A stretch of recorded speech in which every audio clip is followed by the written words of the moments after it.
Congresswoman Stephanie Bice joining us now to talk about the presidential address last night and other major topics impacting Oklahomans. Hello, Congresswoman Bice. We appreciate your time today. Thank you for having me. Let's just go right away. What were your thoughts on the address? An hour and 40 minutes and a lot going through there. It was the longest joint session of Congress speech, I believe, ever. So it was a little long and it started late. But, I really think the president laid out his vision for the next 4 years, highlighted some of the early wins that he's had with executive orders, and I think gave a lot of hope for the future on, improving our economy, obviously securing the southern border, which he's already executed on, and putting us on, I think, a firm foundation when it comes to national security and our position on the global stage. It was a great speech, albeit a little long, but I was excited to hear what he wants to do over these next 4 years. Yeah, you mentioned your excitement and a lot of excitement from your side of the room. From the other side of the room, we got some differing opinions in a couple of situations. What did you kind of think about what some of the Democrats' reactions were as the speech was being given?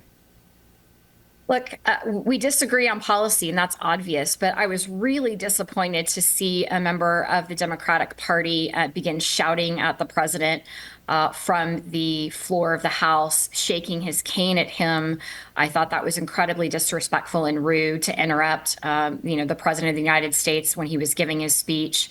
You also saw many on the Democratic side holding up signs that said false or other sort of slogans or sayings, and then a few members decided to wear T-shirts underneath their sport jackets that said resist, and at one point during the speech they took their jackets off, turned around, so put their backs to the president while he was speaking, to show their resisting what he's wanting to do. Look, the American people spoke in November. They want something different.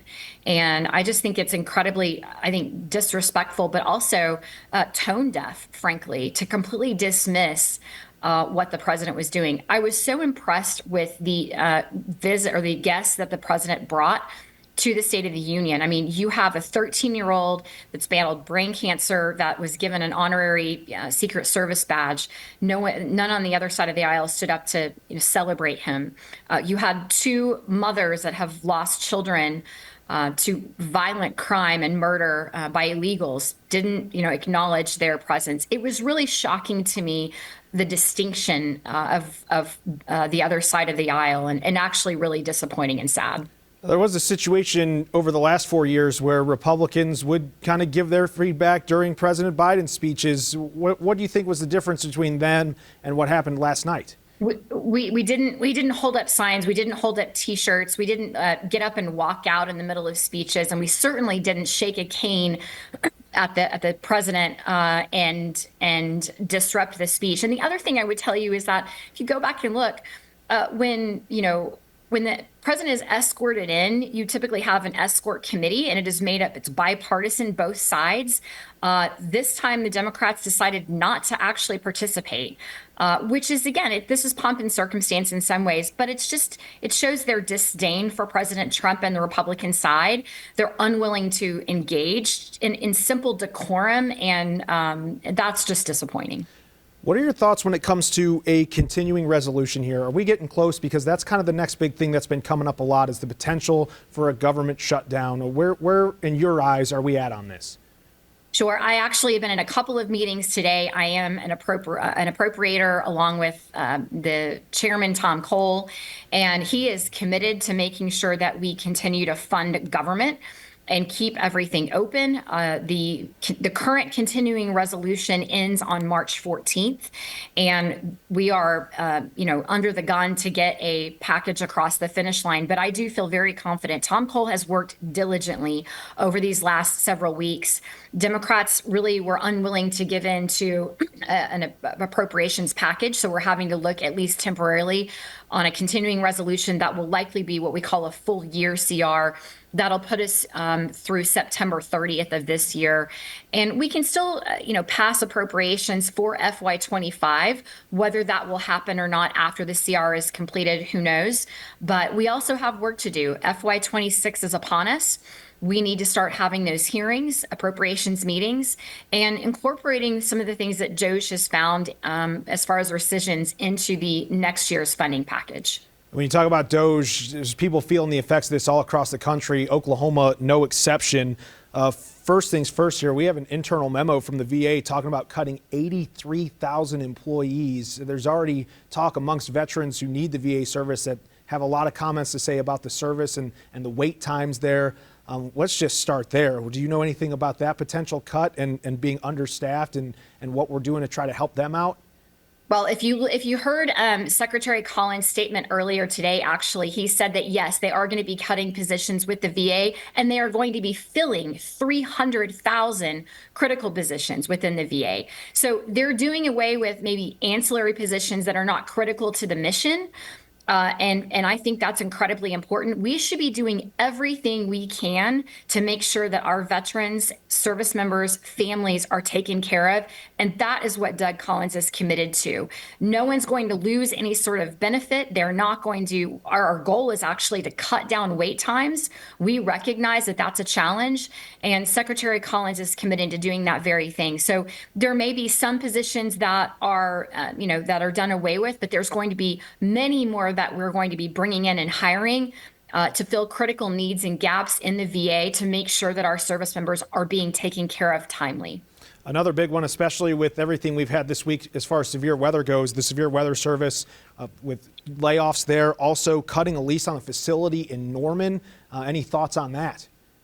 I think that's the National Weather Service is actually in Mr. Cole's district. He's already stated that he's going to be having some conversations with those individuals within the secretaries that oversee those particular facilities to have, I think, a robust and also candid conversation about why it's important to keep some of those folks in place and the facility itself. It's an important radar facility, not only for the National Weather Center, but also some actually interesting work being done on the defense side at the facility. So, I know that there's been many buildings put on list. Just because they are put on a list does not mean that they are going to be closed or sold. It is an indication that the GSA is looking at these facilities. What they want to do is make sure that there is no, waste happening within these buildings. Many times you'll see buildings that the occupancy rate is incredibly low, but with some of them, that isn't the case. And I would use the building that's been identified in downtown Oklahoma City, which is my district, on 6th Street. It was put on a list. I think if you look at who's in that building and the occupancy rate of it, I don't think that's going to be closed, and I will do everything I can to make sure that doesn't happen. I was going to say, you beat me to the punch on that one, because that one is tough, especially with just the timing, everything. As we're getting close to the 30th anniversary of the bombing, that would be very intense, I think, to say the least. But it sounds like you're pretty optimistic that that might be okay. Yeah, it's actually a fairly new building, comparatively speaking to many others. It has a high occupancy rate currently. And we believe that that's something that, may have inadvertently been included on a list that should not have been. So certainly something I'm going to be watching very closely to ensure that we're doing what we believe is the right thing for that particular facility. Another one that we've heard you speak out publicly about, maybe not directly in your district, but the impact that it has on your district, is potential Tinker layoffs. What have you heard about that, and what kind of things should we be bracing for or expecting there? Look, I think there's a lot of conjecture and speculation around this, and it's frustrating for myself and certainly for Tom Cole, because that's his district. We've heard numbers 521 to 600. I think your viewers should know that Tinker Air Force Base employs almost 30,000 people. So the numbers that we're talking about, albeit an impact to those families, and certainly want to be sensitive to that, it is not a significant number in the context of, decimating the Tinker workforce. Those positions may be positions that are probationary within that 1-year period. They will be looked at to ensure that there is not a critical mission to that particular position. But I don't anticipate any of the important missions that are currently happening at Tinker Air Force Base to be impacted by these changes. I appreciate that. And I got one more on the DOJ front. I know some of these feel like they get asked over and over and repetitive. It's just the things people are asking us, so I want to make sure I get them to you while we got you here. Yes or no, just really, really blunt here. If there's a bill or anything that comes up that would cut Medicare or Medicaid or Social Security, how would you vote on that? Well, let me just make something very clear.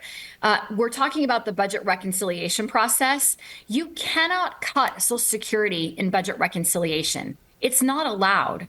And the president has said he is not interested in cutting Medicare or Medicaid.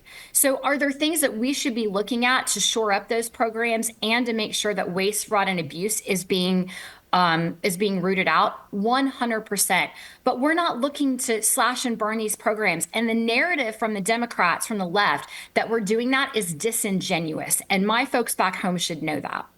Appreciate that as well. One thing that I know you take a lot of pride in, and that it really shows, is with your constituents. We know that there's been some campaign chairs that have said maybe not a town hall right now is not the best way, but if your constituents want to get to you and talk to you, because that's one of the big things that make this thing go. I know it's something you pride yourself in, is getting out there and talking with the folks that all your work directly impacts. What's the best way they can get a hold of you, and what are some of the things you're hearing from the people in your district right now? Sure. So we get thousands of emails into this office every week, as well as hundreds of phone calls and physical letters. We try to respond in a very timely fashion. I have an incredible team, and we want to be timely and responsive to the constituents of the 5th District. But let me be clear. I actually don't do in-person town halls. I haven't, and here's why. I've done almost 30 telephone town halls since I was elected to Congress.